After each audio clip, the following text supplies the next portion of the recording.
This is part 2 of he called his ex-wife barren, yet invited her to his wedding to humiliate her. What happened next left everyone speechless. If today is your first time here, you can find the link to part 1 in the comment section below. Thank you for being here and don't forget to subscribe to the channel. Now here is the full story. Peace had lived in Alma's home like a shy cat, quiet, soft and careful. But as months passed, it began to stretch its legs and walk boldly across the rooms. The triplets were learning to stand, wobbling like tiny trees in new wind. Kwame laughed each time one fell and rose again. "See," he said. "Even children know falling is part of learning." Alma's restaurant was growing. The aroma of her stew carried across 3 streets, pulling customers the way honey pulls ants.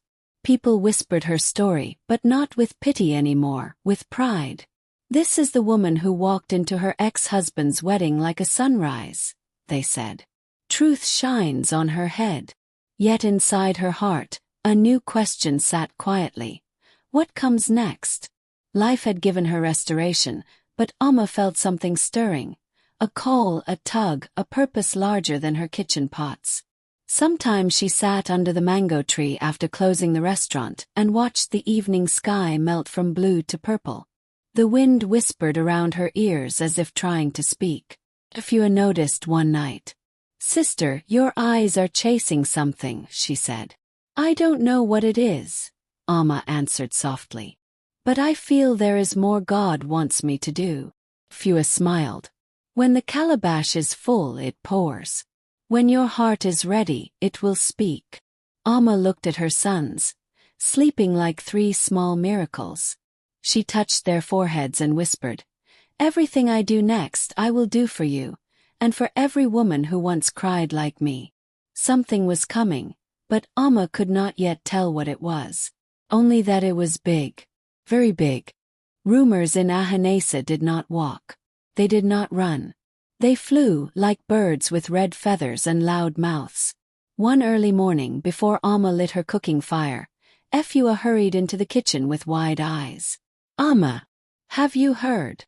"Heard what?" Alma asked calmly. "Kofi's business is falling like a palm tree hit by lightning." Alma paused, her spoon midair. "What happened?"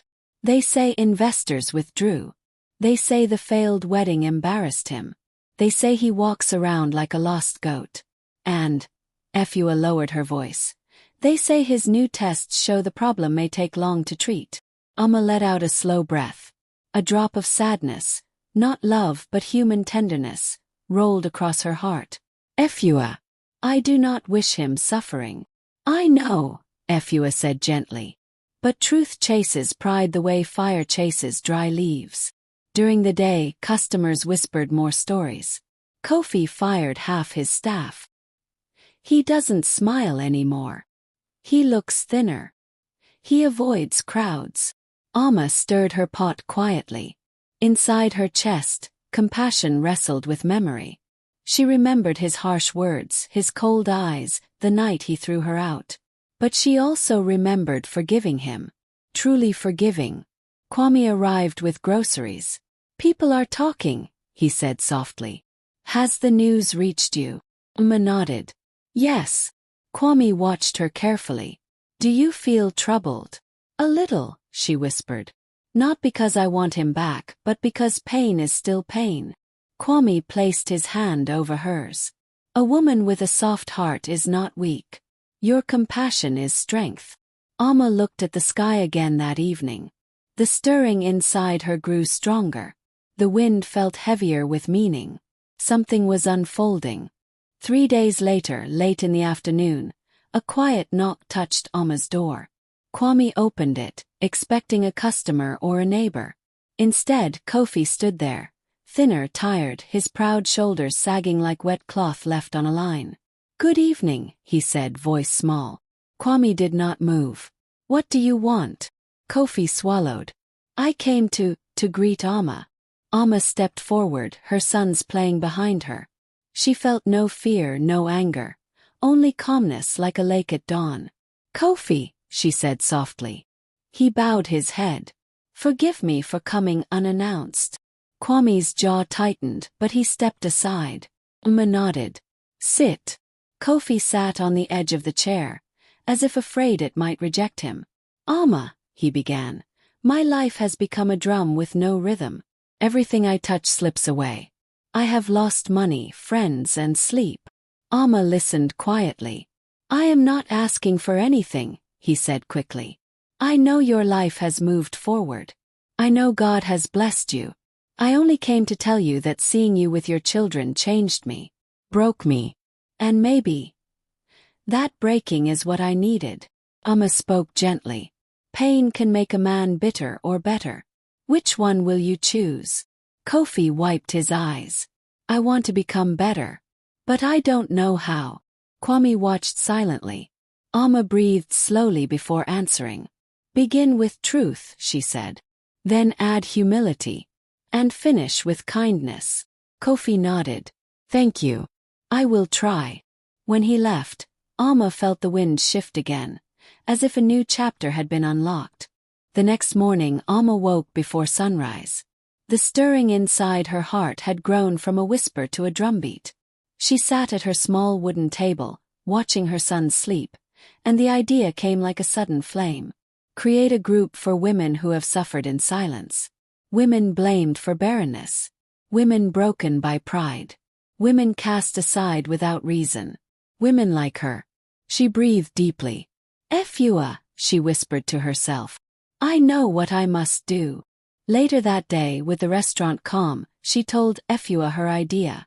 Efua's eyes widened like lamps. A support group. That is powerful. I don't want any woman to walk the road I walked alone, Amma said. We will meet, encourage each other, and bring doctors to teach the truth. Efua hugged her tightly. You have turned your wounds into wings. By evening, Amma designed the first poster. Women of Strength, a Circle of Healing. They pasted it around Ahanesa.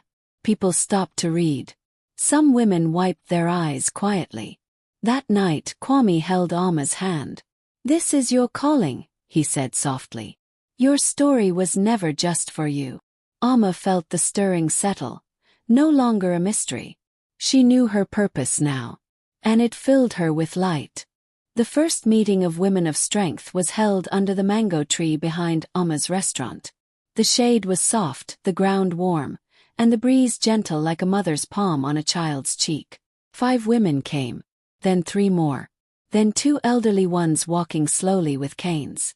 Amma stood before them, her heart trembling but steady. Welcome, she said. Today we begin healing. A woman named Ajoa spoke first, her voice cracking. My husband's family called me cursed. They chased me out. But later he tested himself. He was the one with the problem. Another woman whispered. I lost 3 pregnancies. My husband said I brought evil. But the doctor told me it was because of stress. The stress he caused. Tears flowed. Hands held hands. The circle became a place of truth. Then Amma shared her story, not with bitterness but with calm strength. When she finished, some women clapped softly, others wiped tears. One said, Amma, you are our voice. A nurse from Life River Clinic arrived and taught them about tests, health, fertility, and self-care. The women listened like thirsty soil drinking rain. When the meeting ended, many hugged Amma. You have given us hope. You have given us courage. I wish I had found you earlier. As the sun dipped behind the houses, Amma watched the last woman leave. The circle had begun seeking healing, but Amma knew something deeper had started. Movement. And movements have their own path. While Amma's circle grew, Kofi's world continued shrinking. The man who once walked like a peacock now moved like a tired donkey pulling a heavy cart. One morning, he visited the clinic again for treatment. Dr. Mensah spoke gently. Recovery takes patience. Stress makes it worse. Patience. A word Kofi had rarely used. When he returned home, the big house felt colder than usual. His mother, Ma Bina, watched him with sad eyes. My son, you are changing. I must, Kofi whispered. I cannot remain the man who destroyed Amma. She placed her hand on his shoulder. Life has cut you, but cuts can become lessons. Kofi nodded. Mama, I want to help someone. Anyone. I need to do something good. The next day, he visited Amma's restaurant quietly, without causing a scene. Amma was surprised to see him holding a small envelope. What is this? She asked. A donation, he said softly. 4 women of strength. I want to support what you are doing. Amma hesitated. Kofi, are you sure? Yes, he said firmly. Please. Kwame walked up, noticing the exchange. There was tension but not hostility. Kofi bowed slightly. Thank you for loving her the way I failed to. Kwame nodded once. Peace to you. Kofi left. Amma stared at the envelope, overwhelmed. Pride had fallen. Humility had finally grown. Weeks passed, and the women of strength circle grew like a river after heavy rain. Those who attended first brought friends. Those friends brought more. Soon the mango tree could no longer hold everyone. Amma rented a small hall. On the day of the first indoor meeting, over 40 women gathered. Some carried babies. Some came with swollen eyes from crying. Some came angry. Some came numb. Amma's voice filled the room like warm light. You are not broken. You are not cursed. You are not failures. You are daughters of strength. Applause echoed like thunder. Then a surprising visitor entered the hall. Maabina, Kofi's mother. The room fell silent. She walked slowly to Amma. Allow me to speak, she said. Amma nodded gently. Maabina faced the crowd. Tears rolled down her cheeks. I once judged a woman wrongly. I once pushed my son to throw away a gift God gave him.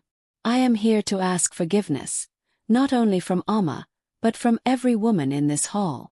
Some women gasped. Amma stepped forward and held her hands. Forgiveness opens the road to peace, she said softly. The hall warmed. Healing stretched across the room like sunrise. The movement was no longer just a circle. It had become a revolution of hearts. But in Ahanesa, peace never walked alone. Rumors had a twin brother, envy. As women of strength gained popularity, some men in town grew restless. At a bar, a group murmured, Amma is teaching women too much. She is making wives bold. She is destroying tradition. Next thing you know, women will refuse to obey their husbands. The leader of the group, a man named Yaborga, slammed his cup. This nonsense must stop. Others nodded. We must shut it down. Meanwhile, Amma continued her work unaware. She arranged food drives, invited doctors, paid hospital fees for broken women. But one evening, as Amma locked her restaurant, she found a note on the ground. Close the women's group, or we will close it for you. Amma's heart tightened. For the first time in a long while, fear touched her like a cold finger. She showed Kwame the note, and his jaw hardened. Someone is threatened by your light, he said. But darkness will not win. Amma held her chest. If truth has enemies, then we must be ready. The storm had arrived. But Amma was no longer a reed in the wind. She was a tree. The threats did not stop. Every morning, Amma found new notes. Women don't need meetings. Shut it down. You are spoiling the town. One night, a group of men shouted outside her hall. Go home. Women belong in kitchens, not meetings. You are destroying marriages. The women inside trembled. Some cried. Amma stood tall, heart pounding. She marched to the door and opened it.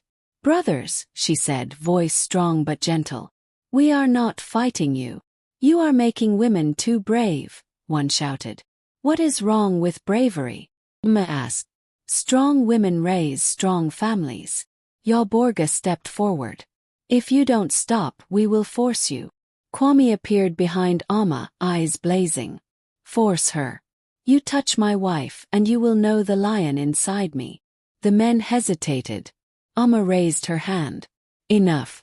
Violence will not touch this place. Ya spat on the ground. We will be back. They walked away, but Amma's courage stood unshaken. Inside the hall, women gathered around her. One whispered, "You are our leader. We will stand with you." Amma smiled softly. "I will always stand with truth." The shadows had tried to silence the song. But Amma's voice had become a drum. News of the threats spread across town like wildfire. Elders met under the old baobab to discuss. Some said Amma should stop. Others said she was necessary. But something surprising happened. Men began to realize they needed help too. A week later, a small group of men visited Amma's restaurant. Their leader was a gentle man named Kwesi. He bowed slightly.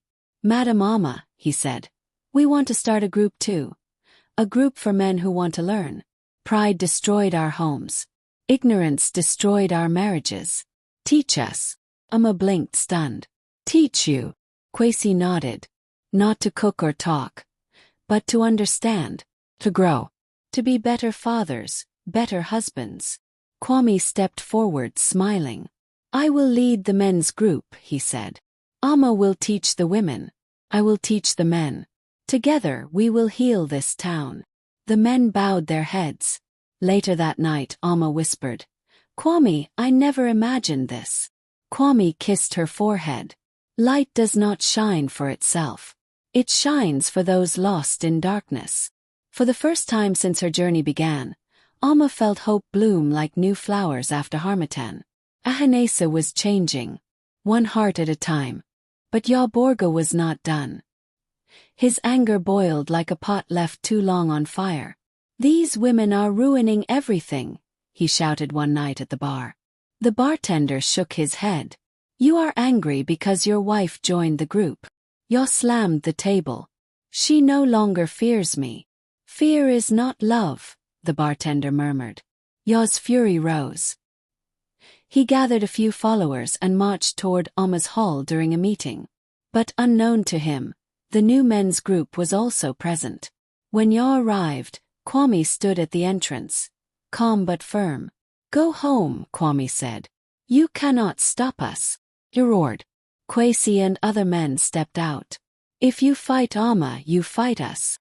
Ya swung his arm, but Kwesi caught it. "Ya, your wife joined because she is suffering. You have wounded her heart." Ya froze. Kwame added softly, "This is not war. We want healing for men and women." Ya breathed heavily. Then his face softened, slowly melting into shame. He dropped to his knees. "I am tired," he whispered. "Tired of being angry. Tired of shouting. Tired of fear." The hall fell silent. Kwame lifted him up gently. "Healing begins when pride ends." Ya wept in front of the whole town.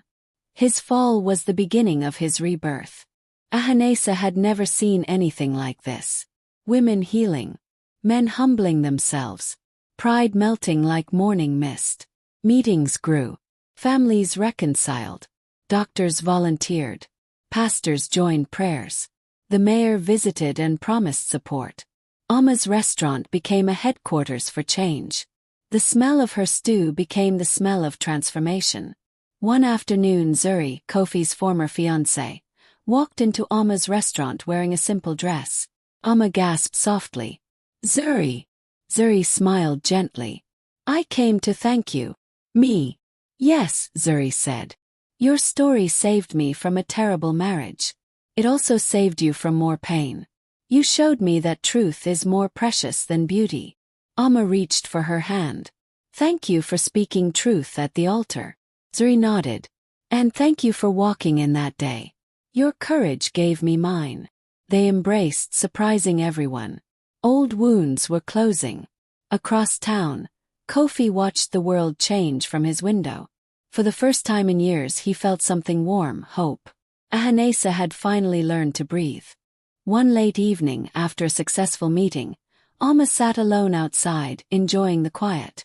The moon hung like a silver bowl in the sky. Then she heard a familiar voice behind her. "Amma, may I sit?" It was Kofi. Amma nodded gently. "Sit." He sat slowly, staring at the ground. "I came to thank you. not for forgiveness but for inspiring me to change. Amma remained quiet. I started counseling, Kofi said. I apologized to my staff. I am rebuilding my business, not with pride but with patience. And I'm taking my treatment seriously. Amma smiled softly. That is good. He looked at her, eyes calm. I do not want anything from you. I only want you to know. You saved my life. Watching you rise showed me I could rise too. Amma placed her hand over her chest. Healing is a road that welcomes anyone who chooses to walk. Kofi bowed his head. Thank you. He stood to leave, but Amma spoke. Kofi, be kind to the woman you will marry one day. He turned, tears in his eyes. I will. The past had knocked softly. Amma had opened the door with grace. And the past walked away healed. Months passed, and the movement expanded beyond Ahanesa. Nearby towns invited Amma to speak. Women wrote letters of gratitude. Hospitals asked her to partner with them. Amma's little group had become a regional movement. One day, a journalist visited the restaurant. Madam Amma, we want to feature you in a national documentary titled Women Who Changed Ghana. Amma's spoon froze midair. Me? Yes, the journalist smiled. Your story is inspiring thousands. That night, Amma told Kwame the news. He lifted her up playfully. My queen, God is lifting your name like a banner. She laughed, covering her face. I never wanted fame. I know, Kwame said. But light cannot hide. Later, she knelt beside her bed, triplets sleeping behind her. Father, she prayed softly, if this is your road for me, give me strength. Let my story heal, not harm. The wind blew through the window, warm, steady, reassuring. Amma felt full, overflowing, like a river after rain. The elders say, when a calabash survives fire, it becomes a vessel for kings. Amma had walked through fire, rejection, shame, loneliness, threats and fear. But she emerged carrying wisdom, courage, and a calling bigger than herself. On the night her documentary premiered, the whole town gathered in the square. The screen lit up with Amma's journey. Her tears, her triumph, her triplets, her movement. Kwame held her hand. Efua danced with joy. Women of strength cheered. Even Kofi watched from a distance, smiling humbly. When Amma stepped onto the stage, she spoke the final words of the documentary. Pride destroys. Truth heals. But dignity will carry you through any storm. My name is Amma. My story did not end in pain. It grew wings. The crowd rose. Applause rolled like thunder. And the talking calabash whispered, when a woman rises, nations rise with her. But Amma's legacy has only begun.